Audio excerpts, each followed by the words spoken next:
اینجا یک برادر از ما خواست که همون شعر مادر را بخونیم. همون شعر مادر را ما میخونیم انشالله. بعد از او خدا خواهد انشالله بعد شما برنامه‌تون را سر کنین.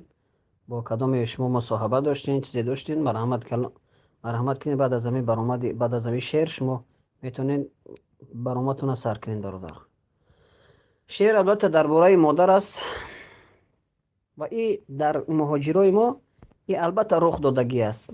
شاید بعضی کسای شما همین حالت غلطیدگی باشین. خب میگذاریم در شعر.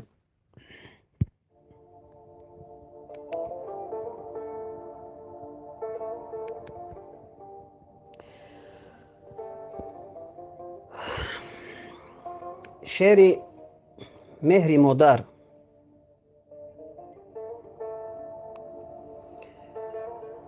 شاعر نوشته میکند که مادر پیر و مریض نیمه شب، آن که از بیماری بودش جان به لب.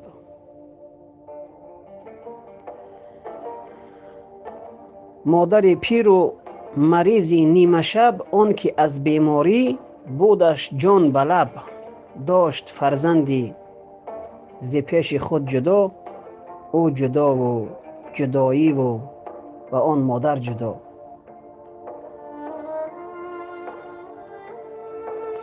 مادر که مریض بوده که در نیمه شب بیدار می شود و جانش در لبش آمدگی است و بیمار است، کسل است و یک فرزند داره، فرزندش هم جدا است از او، در غریبی است. و همه شما همین نمود مادراتون در وطن هستند و در غریبی هستین. شما از مادر جدا هستین، مادر هم جدا است. یک جدایی بسیار عجیب است. چشم افتادش به برگ یاد داشت، دید این آن شب که خیلی درد داشت.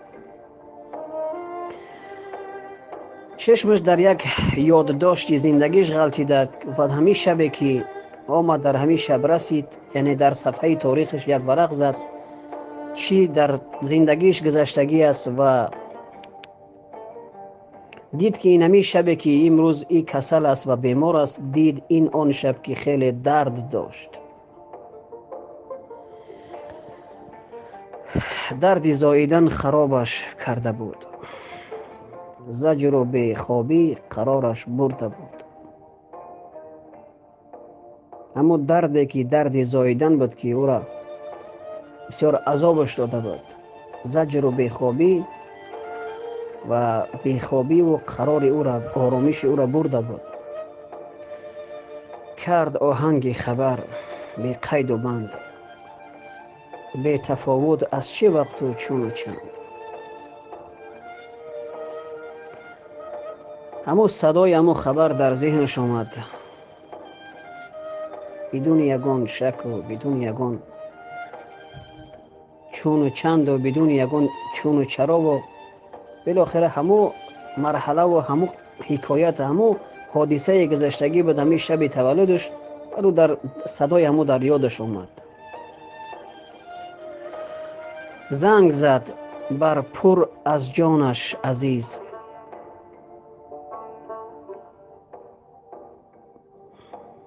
زنگ زد بر پر از جانش عزیز، آن که از یادش نبود او را گریز. او کسی که برای او عزیز بوده برای او زنگ زد، او کسی که از او هیچ وقت دوری نمیخواست.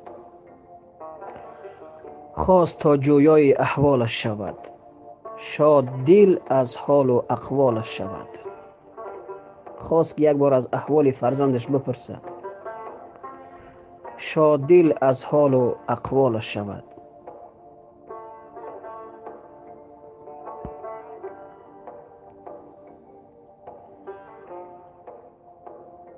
زنگها میگذشت اما بیخبر، گداگ میرفت اما تروبکه را کسی نمیبرداشت.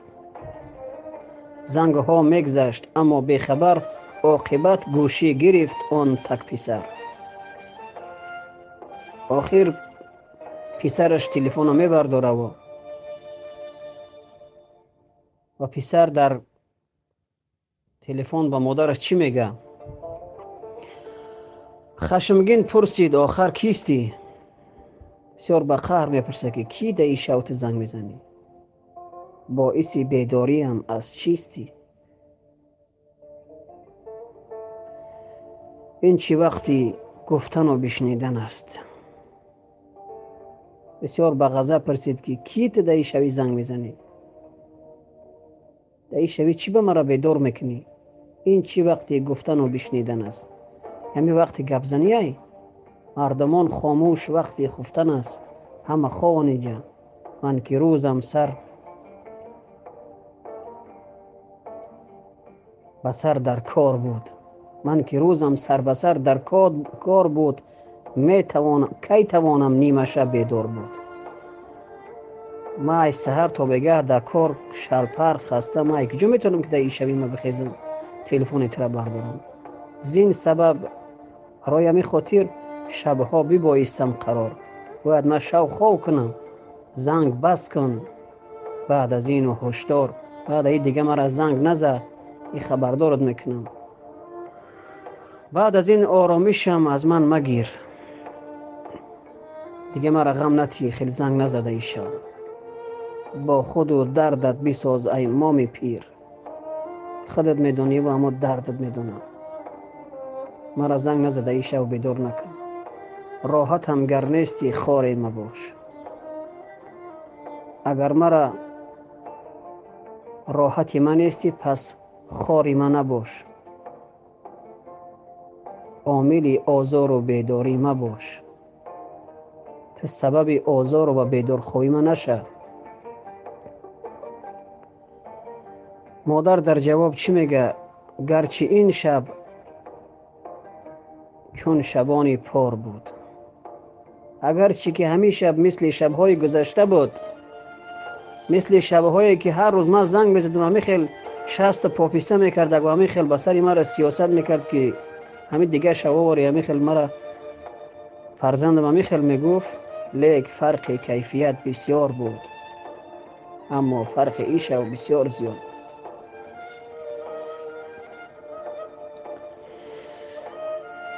گفت این آن دم که زاییدم تو را. گفت این شبی که من زنگ زدم این همون شبی است که زاییدم تو را. با فغان و درد بوسیدم تو را.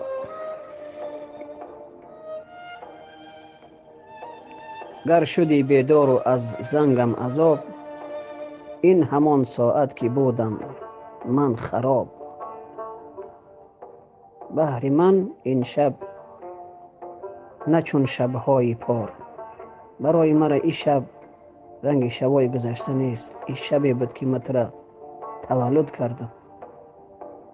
این همان یک شب که به از 100,000. این همون شبی است که از 100,000 شبها برای مرا بهتر بود. می تپیدم امشب و کردم فغان. دل من می تپید وقتی که من ترا تولد میکردم. دل من می تپید. ضربش دل من بسیار تیز میشد. و فغان میکردم. گریه میکردم. صدا میکردم. وقتی تولد کردن تو گاه می ایستادم و گاه روان.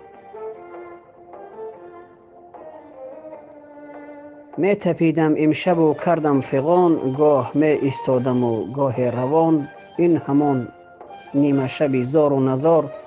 درد زاییدن بود بس ناگوار.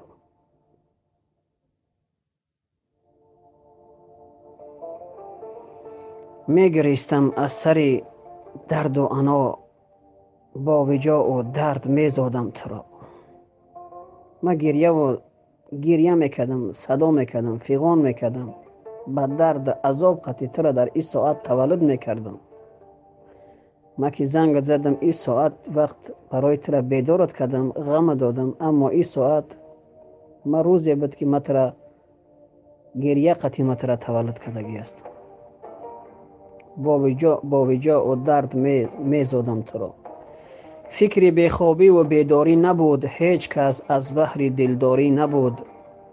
دادی بیداری مرا بردی وسن. بود دردم برتر از دردی زمان. من فکر بیدارخواهی و فکر درد نمی کردم وقتی که تو را من تولد می کردم. درد تو برای مرا بهتر بود از درد همه یمی وقتی من زندگی من در این ساعت بیزاییدم تو را. در این ساعت من تو را تولد کردم. تهنیت می خواستم گویم تو را. من می خواستم که این ساعت تولد تو بود و من می خواستم تو را تبریک کنم. علت این زنگها بود شاد باش تا مبارک گویم و هم زنده باش.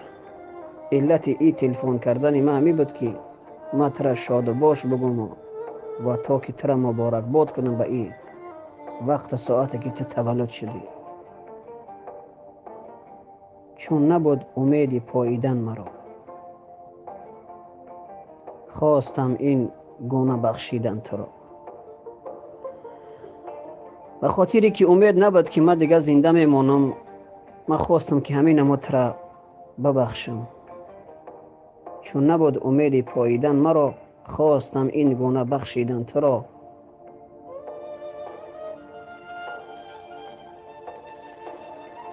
گر پگاه آیی تو به بحر دیدنم، غم مخور از حال و وضع مردنم. اگر فردا تو پیش من بیایی به خاطر دیدن من، تو غم نخور که من از دنیا گذشتم. با امید دیدنت رفتم به خاک. من به امید دیدار تو بودم که من به خاک میرم. با خیالات تو از مردن چه باک. من اگر در خیالات تو باشم و من از دنیا بگذرم چه پروا دارم. زتا در فکر تو بودم. من همان ساعت که دیدم روی تو، دل شدم از سینه اندر کوی تو.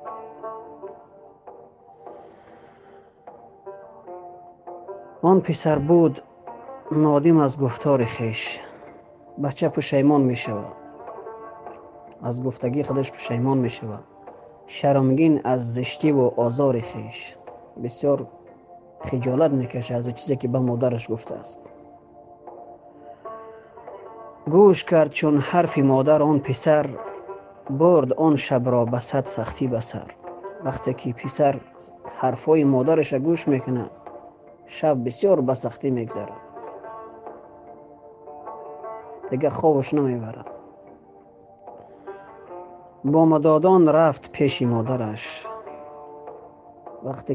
وقتی که پسر پس میگرده میخواه پیش مادرش بروه که بخشش بپرسه تا ببیند حال و وضع ابترش، تا که از حال کسلی مادرش بپرسه تا مگر عفو نصیب او شود. شاید مادرش در این گفتگی ببخشش، چشم پرمهر به سوی او فتد. یک بار چشم مهر مادر ببیند. دید مادر مرده شمعش نیمه جان، نامه بگذاشته.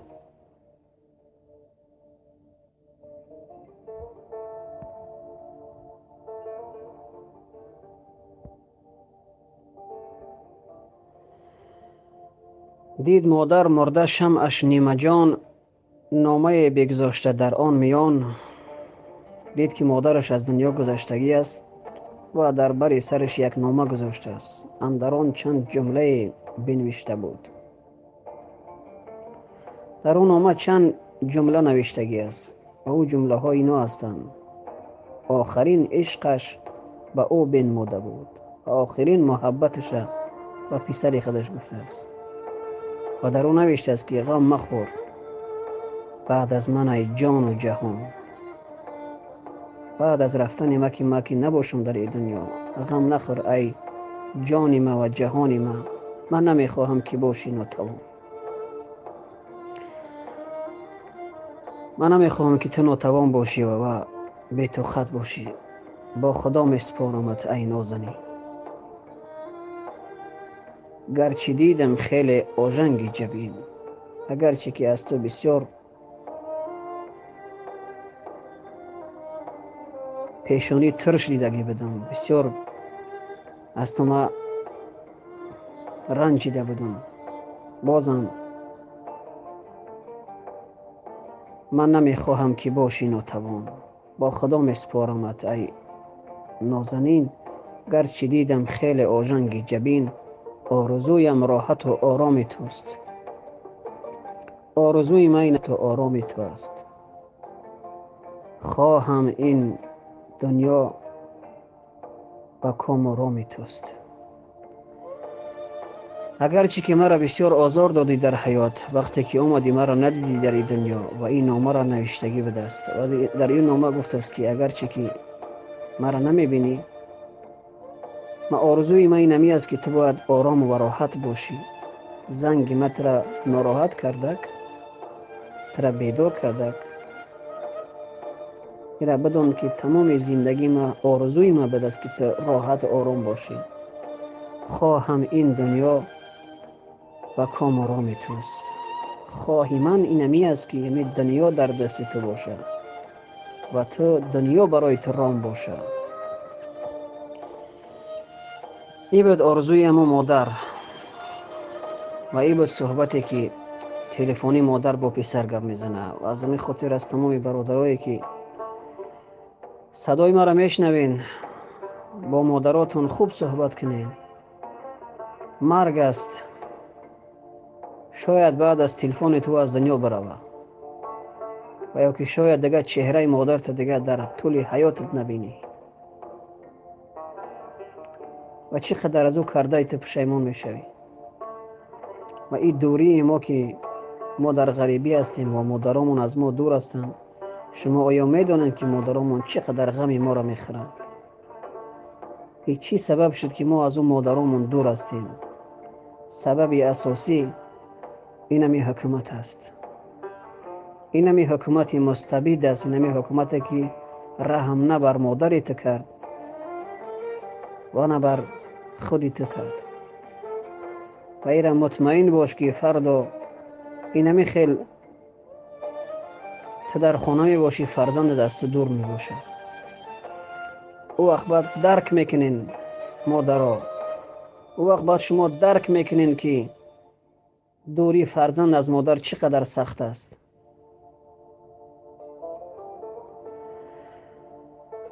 الله تعالی همه مادرها را نگهدار باشه و همه فرزندا را روزی بشوه که ما پس بریم پیش مادرها و اشکی مادرامون را تازه کنیم.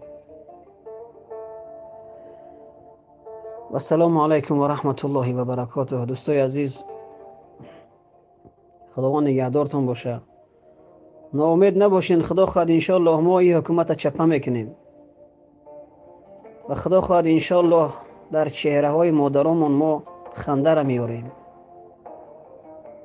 و برای مادرامون بهترین فضای زندگی را ما آماده میکنیم.